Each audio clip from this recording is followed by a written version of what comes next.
How are you doing, Tolly? Baruch Hashem, how's the view there? Baruch Hashem, where's the view? The indoors. It's indoors today, yeah, it's a bit rainy, a bit colder. When are you back? Hopefully Friday morning, Amit Hashem. Missing you. Oh, Ben shouts, we're missing you. Thanks, Ben, missing you as well. Thank you. I'll be back, please God. What did you do today?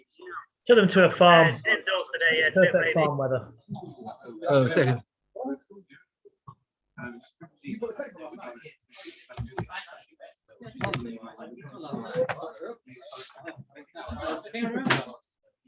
I remember roughly where we are.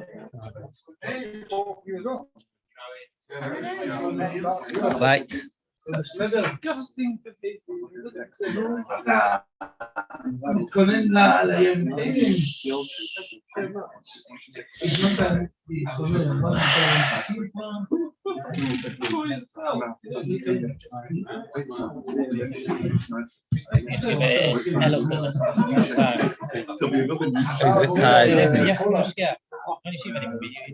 Have they found the ball? Do you know what they did last year? No, just curious. Okay. We're up to Memala from Adala, 3 lines from the top. Let's just summarize a few things of yesterday. Shemitah and Hekdesh have something in common. Shemitah and Hekdesh have something in common that you want to redeem or transfer the Kedusha. There are 2 fundamental differences, though, between Shemitah and Hekdesh. Do you know any of them? Oh, very good. By Shemitah, if I've got apples of Shemitah and I transferred, let's say, onto money, onto oranges, whatever it may be, the apples remain Kodesh, and so does the next thing become Kodesh. Now, by a Hekdesh, the Kedusha just moves over. When by Shemitah does the Kedusha move over? Anybody remember? By the next thing. So if let's say I have apples, very good. So if I've got apples of Shemitah, so it's a David that gives me oranges. So the apples go to his position, I've got the oranges, both are Kodesh. But now he then swaps with Chaim the oranges for fish, whatever it may be. So now the fish will have Shemitah, the apples are Shemitah, but the oranges will not. So one difference is by Hekdesh it goes away, by Shemitah it doesn't. Another difference is actually a Machlokas. And that is by Hekdesh, there are 2 ways to transfer the Kedusha. One is through buying and selling, and the other one is through Chilul, through redeeming. By Shemitah, we said it's a Machlokas, can redeeming work? Machlokas between Rabbi Yochanan and Rabbi Elazar. And we actually found a brisa that supports Rabbi Yochanan and a brisa that supports Rabbi Elazar. One brisa mentions again and again, Lokach, he buys, from which we can understand that the only way to transfer Kedusha and Shemitah fruit is only by buying and selling, not for redeeming. And another brisa which says clearly like a Birichnon that says the words that Moishe Sheni and Shemitah can be redeemed. So obviously it can be redeemed, not just by buying. So we've got 2 brises, one like a Birichnon, one like a Birichnon. Says the Gemara Omar Rashi. He limits the argument. Machlokes with Pei Rishon. Pei Rishon is the first exchange. That's the apples to money, apples to oranges. Our Pei Risheni, by the time it comes to the second exchange, then you can use whatever you want, whatever method you want to transfer the Kedusha works, either buying and selling or redeeming. That means the Bechner also argued, do you have to use buying and selling, can you use redeeming? That's only the first exchange. But the second exchange, like for example, in our case, the oranges to fish, that can be done in any way you wish. Says the Gemara, one of the vices was to support Rabbi Elazar that says that you have to do it through buying and selling. And the proof was the vice kept saying, bang, bang. I buy apples, and from there I buy meat, and from the meat fish, and from the fish wine, and from the fish oil, from the wine oil. So we see clearly that you always have to do it through buying. Now there, it's not talking about the first exchange. It's talking about the second, the third, the fourth, and the fifth, and every single time it uses which word? Lokach. Lokach meaning buying and selling, not redeeming. Lokach. Since the first time I had to say lokach, because the machlokes is by the first one whether you have to buy it to sell it. Tanami say for lokach. If I've got a coin of shvis, that means, for example, how could I have a coin of shvis? Let's say I had apples, and I swapped it with you for money. You bought the apples off me, so you give me a £10 note, and it's got the halachas of Shemitah on it. Now I'm nervous to keep the money because I don't want to have all the restrictions of Shemitah on my £10 note. So what do? I really want to buy a coat with the £10 note. What's wrong with buying a coat with the £10 note of Shemitah? Too low an amount.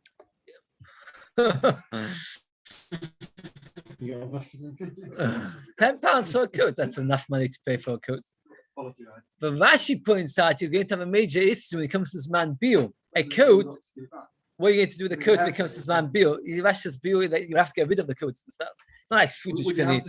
No, you'd have to get rid of it, you have to destroy it according to Rashi. You wouldn't have to sell it. Says the Gemara that you've got this coin and you want to buy a coat or cloak. What should you do? You should go to the shop that you always go to. The reason you go to the shop that you always go to is because they develop a loyalty and the shopkeeper will be willing to go out of his way to be helpful. You say to him like this, I want to buy some fruit. So give me some fruit and I'll give you the money. So let's say you take the £10 note and you buy a bag of oranges. Here you can have the oranges back. And have the money back. It's very, very straightforward. Here's my £10 note. I go to the shop.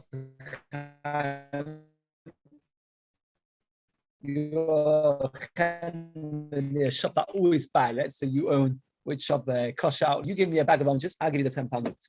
It's got the kedusha of Shemitah, and the £10 note has gone to you. And then I swap. I just say to you, take it back as a present. We don't do it through buying and selling because then the kedusha will just go straight back on. I give it to you as a gift, and you give me back the £10 note as a gift. So now the £10 note does not have the kedusha of Shemitah anymore because it's not the first one. How do I know that the Shemitah is not the £10 note is not the very first item? That's how I had to get kedusha. It didn't grow on the tree. So it must have originally started from something else. It wasn't the very first one. It's the second. It's an intermediary. What? So what happens is like this. Now the money no longer will have the kedusha of Shemitah. What will have kedusha of Shemitah? The oranges. Now this particular situation, the shopkeeper now, he might have 100 oranges, 10 of which have kedusha of Shemitah. You don't know which ones are which. No. So he has to set them aside. Now, why would the shopkeeper not mind to do such a thing? The answer is because with you're closer. The £10 note having kedusha Shemitah tremendously restricts what I can do with the £10 note. Think about it. If I have a £10 note with Shemitah restrictions on it, it restricts it greatly. I can't buy my shoes. I can't buy a coat. I have to be careful what I do with it.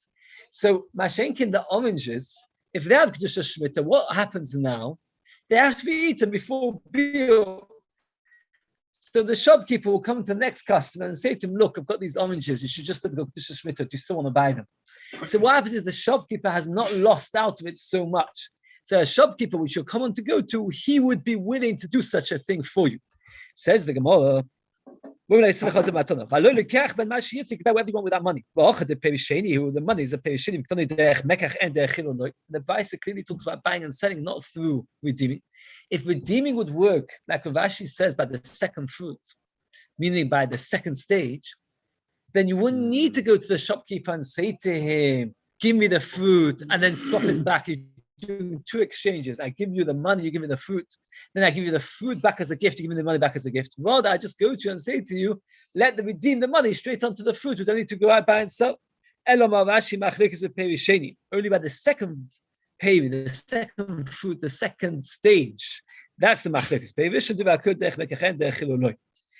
Everybody agrees that when coming to the first stage, you have to do it through buying and selling.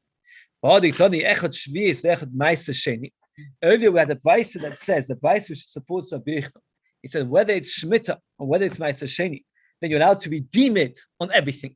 And then, according to Rav Ashi, when it's the very first exchange, everybody agrees that you can't redeem it, has to be through buying and selling. My Shviz, we'll talk about already the second stage, the money of Shviz. Let's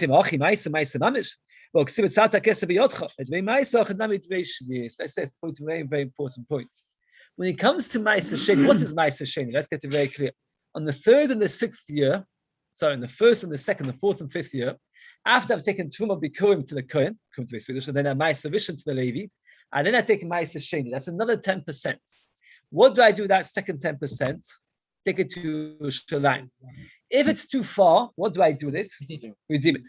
Can I redeem the fruit onto shoes or clothes or to not something which is not money? So no. It has to go on to real coins. Now this Brisa talks about redeeming Maisa onto all kinds of things, even animals. We discussed yesterday the problem of breeding the animals. How can you do that? We just said that Maisa Sheni has to go on money. The answer is it depends on which stage. When you have the crop, the fruit, you have to transfer it onto money. Once you go to Yerushalayim, what do you do with the money? You buy with the money food to be eaten. That food can be anything, can be animals, etc. So we talk about Ma'aser Sheni being redeemed onto animals. We're not talking about the very, very first stage of the fruit onto animals, because that's forbidden. We're talking about when you've already redeemed the fruit onto coins, you're taking the coins to Yerushalayim, and until that, you're trying to use it for animals. So therefore, we're talking about the second stage. Similarly, when we're talking about Shemitah, we're not talking about the very first step when you've got fruit and you want to transfer it to something else. We're talking about fruit which you've already transferred it onto money, and now the money of the second stage, you want to redeem it. So now, to summarize, the maskana of the Gemara is like this. When you've got Shemitah fruit, you can't redeem it onto money, you can only sell it onto money. You can't stand and say, here's a bunch of oranges, and here's some money, without another person being in the room and just saying, the kedusha of the food should go on the money. That does not work at all. Everybody agrees. But after you've done it once, then we have a machlokes of Yechon and Rabbi. Can you redeem it or can you sell it? And we're passing like Rabbi Yechon that you can do either. So at the second stage, redeeming and selling everything would work. Okay, a much easier, a new topic. But we're showing in the beginning. The Torah talks about the mitzvah of taking the minimum. It says, you shall take it only on the first day. Only on the first day. So that would mashma the how many days of Sukkot you have to take only once. But there's another passage that says, you should rejoice in front of Hashem your God for 7 days. So in front of Hashem, meaning where? Where's in front of Hashem? Where would you say? Basically, what would you call Yerushalayim? In front of Hashem or not in front of Hashem? That is a machlokes rishonim. The Rambam holds the whole of Yerushalayim is considered in front of Hashem. But in front of Hashem, you have to rejoice for 7 days, means that by the Beis HaMikdash, you take it for 7 days. So therefore, in the Beis HaMikdash, we take it for 7 days. Ubemedina, outside the Beis HaMikdash, Yom Echad, 1 day. Look in Rashi, Bemedina, so the Rashi says, Yerushalayim, Shafi Kekvorin, Yerushalayim is like the borders. And therefore Rashi holds that the whole of Yerushalayim, you only have to take the lulav 1 day minateh. The Rambam writes explicitly in 2 different places, the Pish Mishnayos and Orchos Niyad, that how many, that the whole of Yerushalayim is called Ifnei Hashem Elokeichem. And therefore, according to the Rambam, the mitzvah of shaking Abu Minim is all 7 days in the entirety of Yerushalayim. Just a day, and it's supposed to see that the Sefer Ma'aser Isha writes, the Chazon Ish, because of this reason, did not go, it's a strange thing, and I hope it doesn't irritate anybody, did not go to Yerushalayim the entire week of Sukkot, ever. Why? Because he was choshesh for the Rambam that in Yerushalayim you're mechuyev min haTorah to take Abu Minim all 7 days. Now the problem is that, so just go to Yerushalayim and take your Abu Minim. But maybe our Abu Minim is not the kosher one. And what's happened is you've got to put yourself in the place you're mechuyev and then not doing it correctly. And therefore you didn't go to Yerushalayim ever over Sukkot Yom Tov, ever. With Eliashiv though, in the Sefer, the first Shmuel mentioned it, I remember when he was alive, he said he would go to the old city of Yerushalayim every day of Sukkot just to take the Abu Minim to be out to the Shittas of Rambam. You should know that Igros Moishe writes that the Rambam, he's very, very upset with this Rambam. Very, very upset with the Rambam. He says that one can't be choshesh for the Rambam. This Rambam cannot be correct. He doesn't say cannot be correct, that's a strong word. He says that you don't, like somebody asked him, should I keep this Rambam and go to Yerushalayim to shake the Abu Minim all 7 days? Even though I just mentioned Rashi did, and Chaim Kanievsky also does. If you look in that, you follow Chaim Kanievsky will go this Sukkot with Hashem to Yerushalayim to shake the Abu Minim. It's chosh for this Rambam. Because Moishe writes that since every single Rishon argues the Rambam, right, so let's get it clear. Yom Rishon take it for 1 day. In front of Hashem, take it for 7 days. So in the Beis Hamikdash Yerushalayim, depending how you hold it, 7 days, and everywhere else it's only 1 day. Mishachar Beis Hamikdash, once Beis Hamikdash was destroyed, his kabich is zakei shalulim nitzam din shiva, zeichel Hamikdash. That you have to take all 7 days midrabanon zeichel Hamikdash. We shake the arba minim. That means it's a zeichel. I remember once that the Pachad Yitzchak Witzchak Hudna, he said that many people make the mistake of thinking that zeichel Hamikdash and zeichel Chorban are a similar concept, and they are two completely different things. Zeichel Hamikdash is to remind us that we should be connected to the Beis Hamikdash. Zeichel Chorban is a memory of the loss of the Beis Hamikdash. It's two separate avodas Hashem. Yes, he makes it slightly deeper than that. Okay, so he says this is a mitzvah Zeichel Hamikdash. This gives us joy that the Beis Hamikdash is going to be built, and we're going to. What will happen? Let's explain. If we only shake the lulav for 1 day, Mashiach will come. We'll rebuild the Beis Hamikdash. What will happen? We'll say how many days you have to shake lulav once, and we'll have forgotten that you need to shake it for 7 days. So by shaking for 7 days, that reminds us the Beis Hamikdash is coming, and therefore we are. What's the word for it? And therefore we have to shake for 7. That means we're choshesh that for so many years we'll be in Golus, and if you're in Golus for so many years, what will happen? You'll only be shaking 1 day, and you'll forget that Beis Hamikdash is shook 7. So one shakes carbon every day as well. After the once we only forget that. That is a very, very good question. I don't know. Everything, Yes, everything. Yom Nafkula is like this. The day the halach is not allowed to eat chodesh until the Omer is brought. The Torah actually, very interesting, the same pasuk almost contradicts itself. Listen to the words of the pasuk like this. Don't eat any new grain. Ad etzem hayom hazeh, until this day. So what does that mean? Don't eat chodesh until this day. This day is the 2nd day of Pesach, the 16th of Nisan.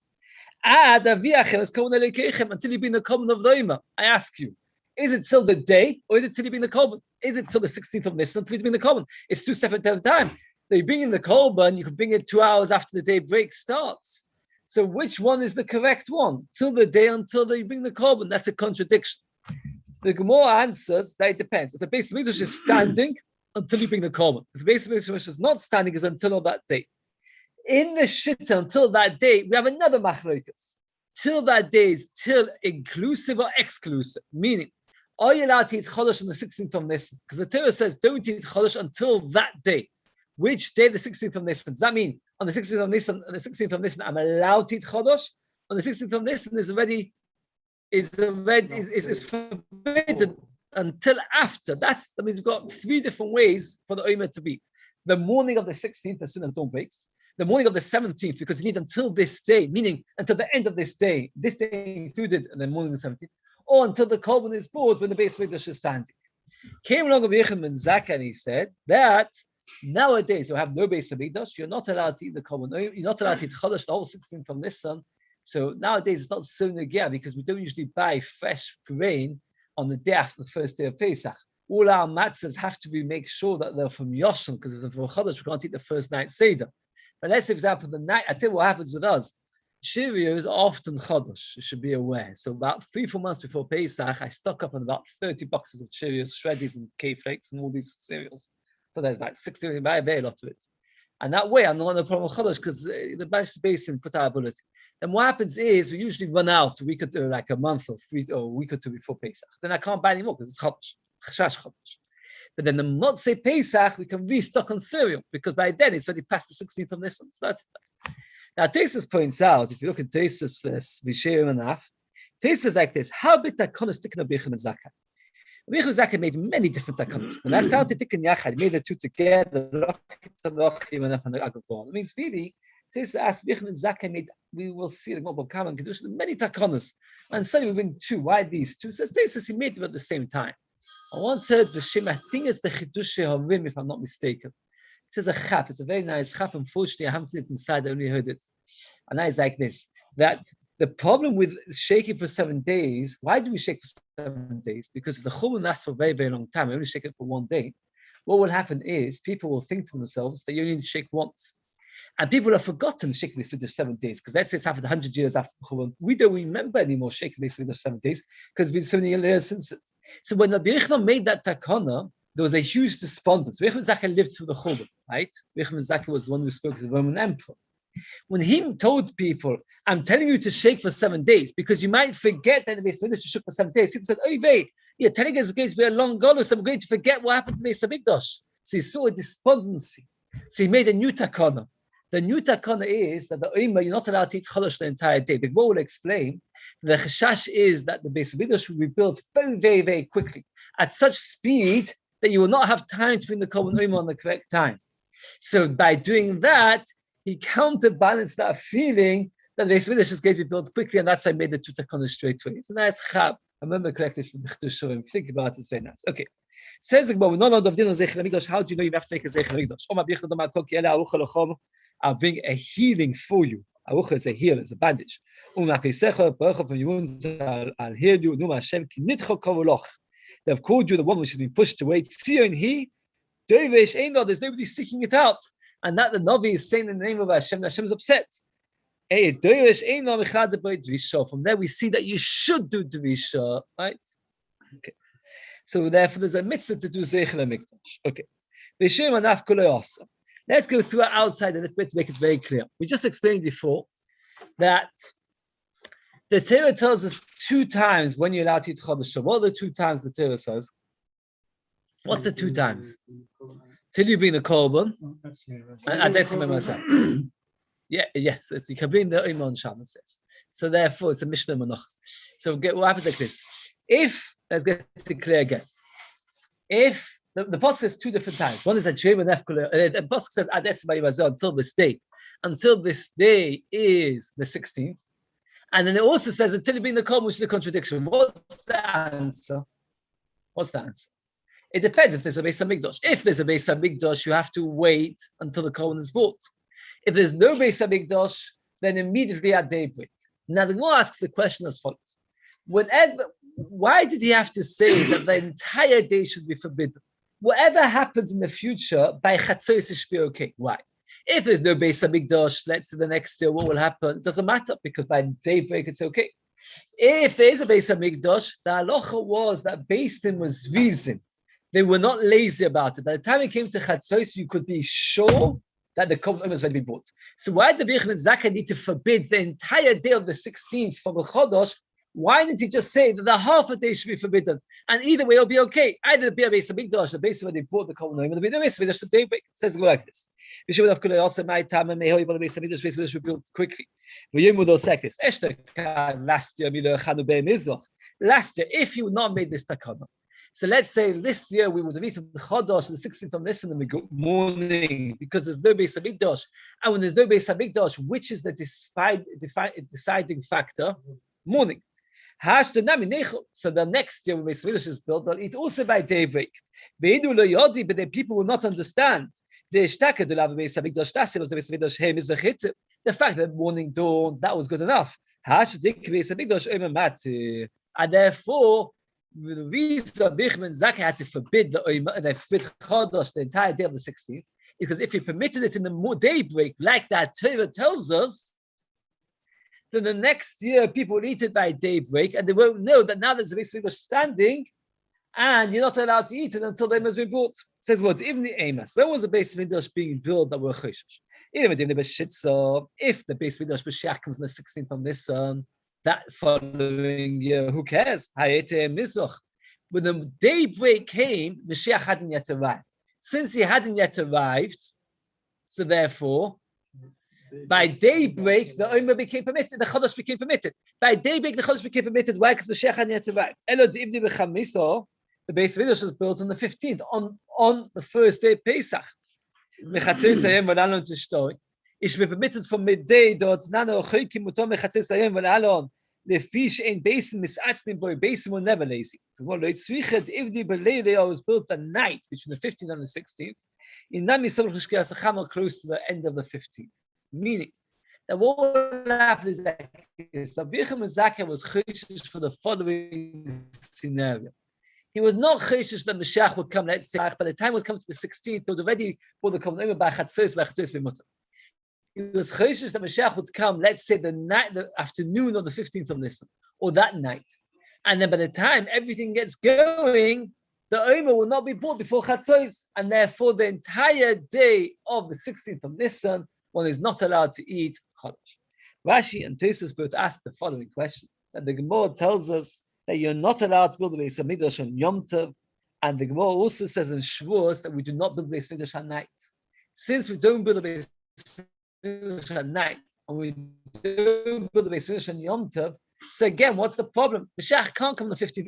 Beis Hamikdash can't be built on the 15th, or built by the 14th. Then who cares? By the time it comes to the 16th, the Beis will already be up and running. No, so they build on the 14th. And if they build it on the 14th, so then by the time it comes to the 16th, everything's up and running. So by Chatzos, you should be allowed to eat Chodesh. Why should you be allowed to eat by Chatzos? Because Beis already bought the Kavanah. What does Rashi answer? The most famous Rashis in Succa. The halacha, you're not allowed to build Beis Hamikdash on Yom Tov or at night is only if human beings build it. Because you're not allowed to build Beis Hamikdash on Yom Tov.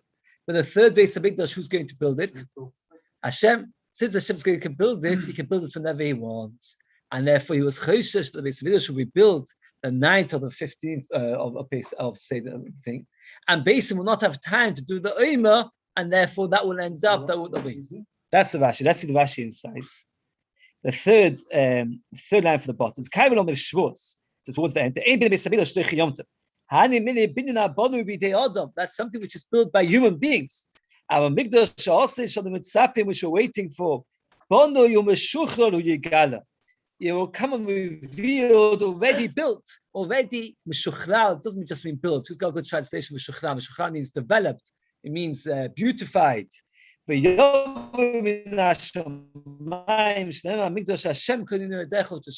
fact, if you look through Tosfos, Tosfos actually goes to the same cheshbon that Hashem will build a Beis Hamikdash and will come ready-made. Since it'll come ready-made, the halacha of building a Beis Hamikdash only applies to Beis Hamikdash that we need to build, but we don't need to build it. So let's summarize. Min HaTorah, according to what we've said so far, there are two defining times when you're not allowed to eat Chodesh till. Either the morning of the 16th, if there's no Beis Hamikdash, or till the Yome is brought if there is Beis Hamikdash. Why did Bechim ben Zakkai? And when was the latest time that Beis ever brought Yome? When was the latest time that brought Yome? Chatzos. Why did Bechim ben Zakkai forbid it all day? Till Chatzos we can understand, because if you permit it before Chatzos, people will get used to eating Chodesh by Chatzos early morning, and then they'll come to Chatzos later. Then they come to next year, they'll count eating by day, but they can not out to have to wait for Yoma. Why all day? The answer is that Beis Hamikdash could come at a very awkward moment on the night of Seder night or the night after, and in that way we'll have no time to get the Yoma ready, and therefore end up the Yoma will be brought after Chatzos that particular year. Now, we're going to have a shitta that says, in fact, that you're not allowed to eat Chodesh till when? Till the 17th, as I mentioned earlier. The Pasuk says, don't eat it at Etzem Hayom Hazeh until this day. And whenever you say until, it's always inclusive or exclusive. Says the Gemara, so Omar min HaTorah was is going according to the shitta of Abiyudah that says you're not allowed to eat the whole 16th. The Pasuk from the Malachim base, and the Gemara the Malachim base. Ad etzem hayom hazeh ad itzumah shel yom, until the middle of the day, the essence of the day, because of ad vad bichlal. Fade the Gemara, and he holds ad vad bichlal till and until inclusive. So the whole day of the 16th is also not it. The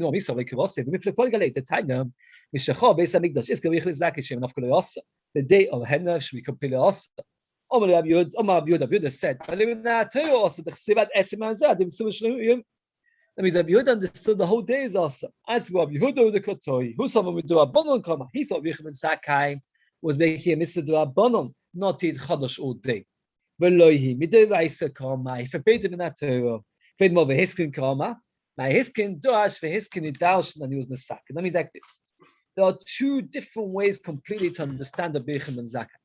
One way to understand the Yechim ben Zakkai is to say that he held that Etzem Hayom Hazeh means to the morning of the 16th. The reason he forbade it the entire day was a D'Rabbanan Dikadin.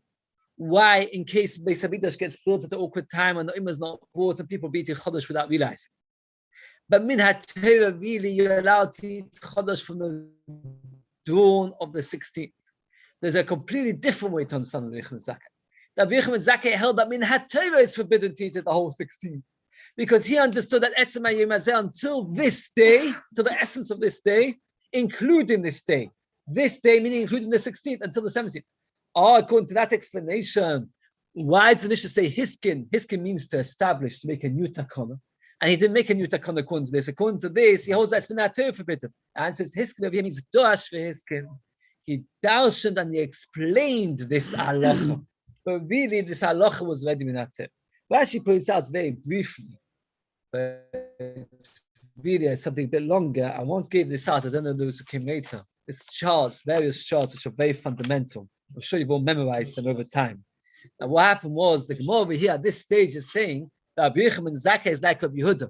And the problem is that Rabbi Yochanan Zakkai lived long before Rabbi Yehuda. Rabbi Yochanan Zakkai was the Rebbe of Rabbi Akiva. Rabbi Akiva was the Rebbe of Rabbi Yehuda. So it doesn't mean that Rabbi Yochanan Zakkai was, doesn't mean that Rabbi Yochanan Zakkai was speaking like Rabbi Yehuda. Rather, it means that he said that which Rabbi Yehuda was going to say many generations later. If you look through the generations, it's always good to have a clear picture. Maybe I should print out small copies. So if you got a copy of this, no, okay. Moishe promised to make it more exciting because he didn't like the graphics on my charts, but it's not really happened. Okay. Says the Mishnah, Yom Tov Rishon Shechag, first day Sukkot, Shechol Yos B'Shabbos, which is on the Shabbos. The halacha is that even though, generally speaking, we don't shake the lulav, we do not shake the lulav on Shabbos, but first day Sukkot we do. But that's only in the times of Chazal. Nowadays, even on the first day, we do it. But those days we used to.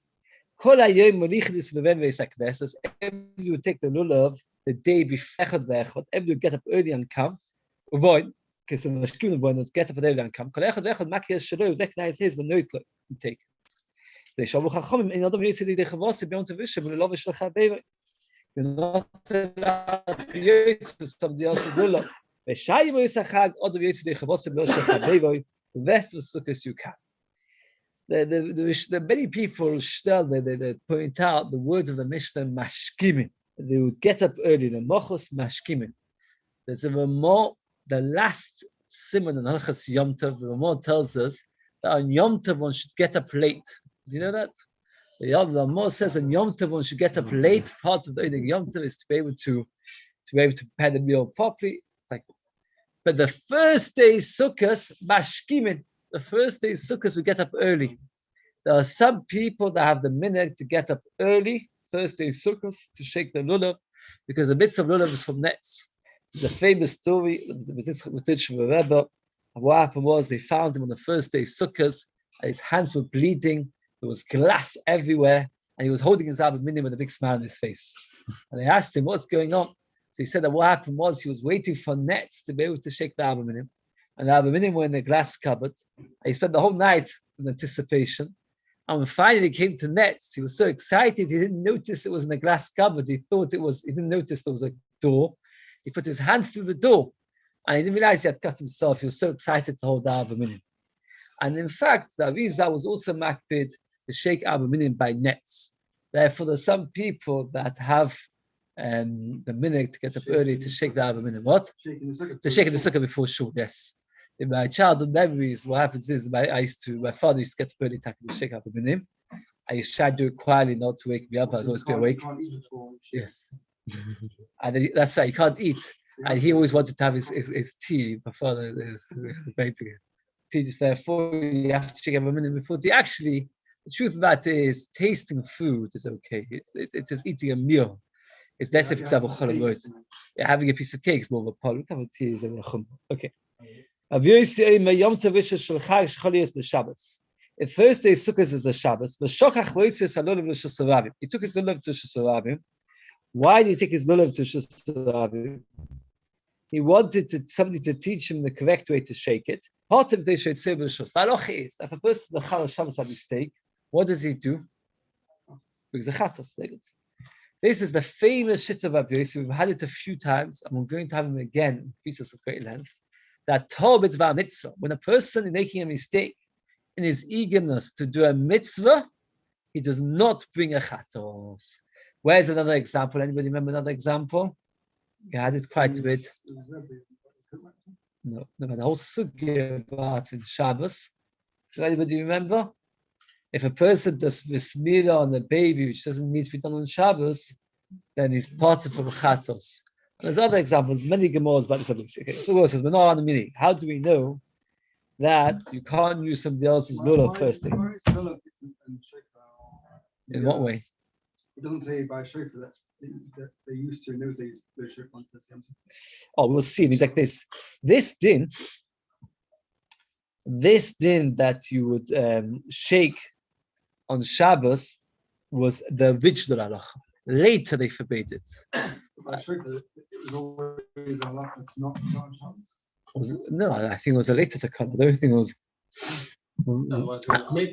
I think it was a later takana. I don't think in the days of in the beginning they did blow shofar. Yes. Why is he taking out to learn how to do? Why is not just taking it out to use it?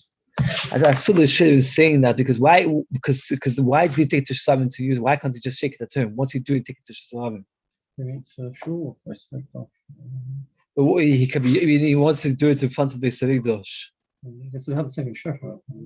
No, it's a good to Muchin Lamdi. I think because that's the one understands that would be a mistake, which makes sense why he's going on Shushavim. Oh, why he's not doing it at home? Why can't he just sit at home and shake it up a minute? I'm saying all saying hello, I just want to point out, but if you look very carefully, I don't want to got to time, but Bechut Zakeh said Shelilav Nitzah Medina Shiva, that the lulav should be shaken for 7 days around the Eretz Yisrael. And many of the Shillim ask the question, which 7 days? In all 7 days, there's always going to be 1 day of Shabbos. And they say that Bechut Zakeh was before the Takana not to shake it on Shabbos. And Bechut Zakeh actually held that you were supposed to shake it all 7 days. Okay. We know in the middle of the Torah could have said it in the singular, said it in the plural, to tell that every person has his own individual mitzvah. There are certain mitzvahs which is not on any individual. The one example which often people bring is the mitzvah of counting the years of Shemitah to Yome. That's mitzvah on based in. Here, the mitzvah of lulav is for every individual. Yours. You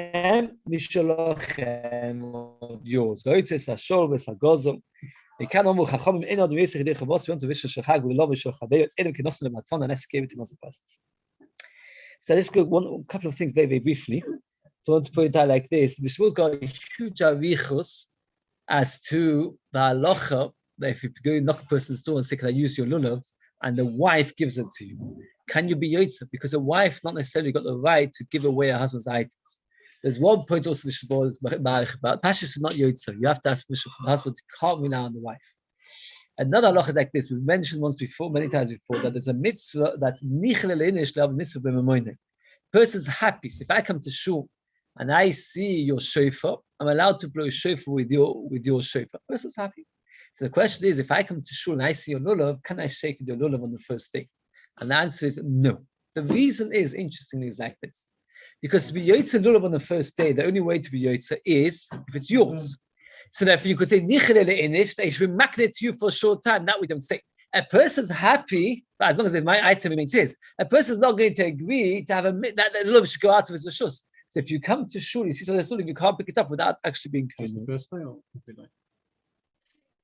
just the first day. The other days it's okay.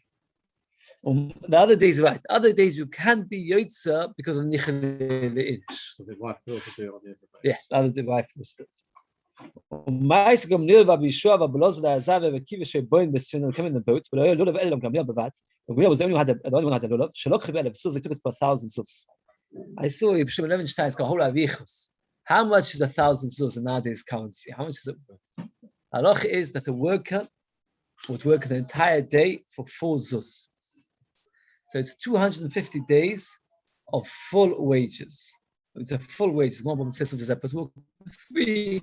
A good worker would get 4. So 4. How much is the entire day's wages? £50? How much would the people?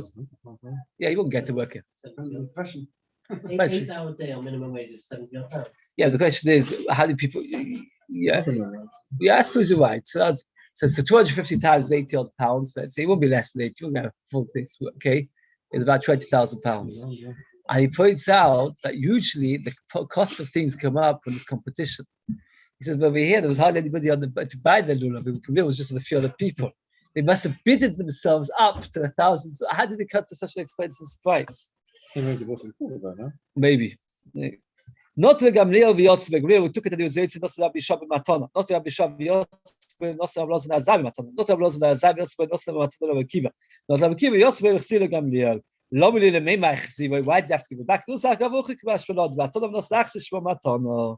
Matana and Kedusha to give it back is a matana. Kehodom Arov Olacha Hele Chayesuk Zeh. I'm not sure Tachzivei Yuli. I'm Kedusha give it back to me. Not Lo V'Yotza Boy Echzivo. If you gave it back Yotza, Lo Echzivo Lo Yotza. You give it back, you're not Yotza, because if you didn't give it back, so then the condition was never Cham. How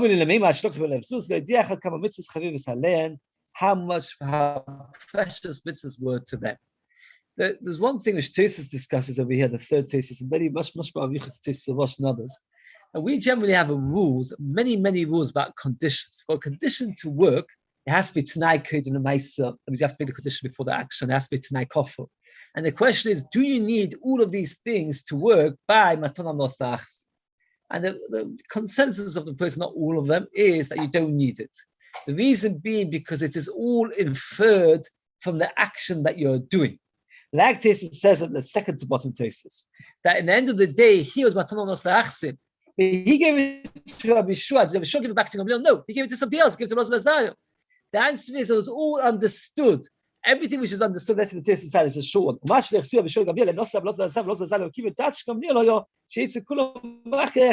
was what they meant. So therefore, the same thing, by Matanon Nostachsim, you do not need to come on to all the Tnai Kofos and all the other halachas. And you don't need to get yourself nervous. Have I done all the conditions right? You give it to him. You give it to him. So that should be. Says the Gemara. He would daven while holding the Abba Minim. A person should not hold tefillin or Sefer Torah. And daven. A person holding tefillin should not urinate. The Gemara in Brachas actually tells us the reason is because when a person urinates, many times he has to wipe himself off, that he shouldn't show dripping on his legs, because then people will think that he's got something wrong, he's not able to have children. So therefore the wiping, and if he's holding tefillin in his hands, he'll end up getting it onto his tefillin. But if he's actually wearing his tefillin, the Gemara says, he's allowed to go to Meiraglaim. Not for G'dolim, but for K'tanim you're allowed to. So therefore it's only a Yashad Beb if he's holding the tefillin, because then he's wipes. Again, the Gemara says, we're talking about when you're holding your tefillin. If you're actually wearing your tefillin, you're allowed to doze off a little bit. But if you're holding your tefillin, not even allowed to doze off, because then you'll drop them while you're dozing off. Sacking a knife, where you might scare, you might drop it and hurt yourself. The car in a bowl full of food. Kick a look for bed, you're scared it'll drop, and it'll make it dirty or moist. Some money, you're scared it'll drop them and they'll go all over the place. That's the same halacha. They're not allowed to hold them while you're davening. Since it's not a mitzvah, it's difficult to hold them. It's a mitzvah, therefore it's not uncomfortable. So you're not allowed to hold money in your hand while you're davening. You're not allowed to hold a knife in your hand while you're davening, but to hold a lulav and have a minim, which is a mitzvah, and it gives you pleasure to hold them, that's okay. This is the meaning of Anshu Shleim. What do you mean? Basic person leave his home with love of biyodek. Heilig Knesset Knesses, love of biyodek. Kirkish Bamispalel, Shishmash Vanessa, love of biyodek. But this is kappa when you read in the Sefer Torah, which you have to hold onto the Sefer Torah to roll it, or to do duchening, where you have to use your hands. Put on the floor. Go to visit the sick of Nachman Avelim, which is a big problem. There's no shiva during the Yom Tov. We're talking about something that died in Yom Tov and they haven't yet buried. Okay. We go to learn the Shagin love of Yad, the no Yad after Yad. Because when you want to learn, you can't hold your Abba Minim, because you need to really concentrate on the learning. How careful with mitzvahs. There's a fascinating Mishnah Berurah, very interesting Mishnah Berurah. Mishnah Berurah says, what happens if I want to do this, walk around all day with my Abba Minim, good or bad, what would you say? I would have thought brilliant. The Gemara says how great they were. They would go from place to place, kind of Abba Minim. Says the Mishnah Berurah, bad. Why? Anybody can guess why? No. Much more technical, because it shows arrogance that you think yourself so special, like in the Anshe Yerushalayim, and they are on the Madreka to do it. It's you, so you can't walk around with Abba Minim all day. And the Mephosh would say that walking to Shul and back with Abba Minim, that's okay, because that's common. But to go visiting people on Yom Tov, carrying Abba Minim, which the boy is also because of you, Hava. Okay. Very good. Oh, the talks about. He says we talk about where you stand it up and the base on the floor, but it's standing, it's not lying on the floor. It brings the Mishnah mentions it. And there's a lot of things I wanted to say today, but we didn't have time. I have to be careful. Tomorrow there'll be a sim on the Perek. Wow.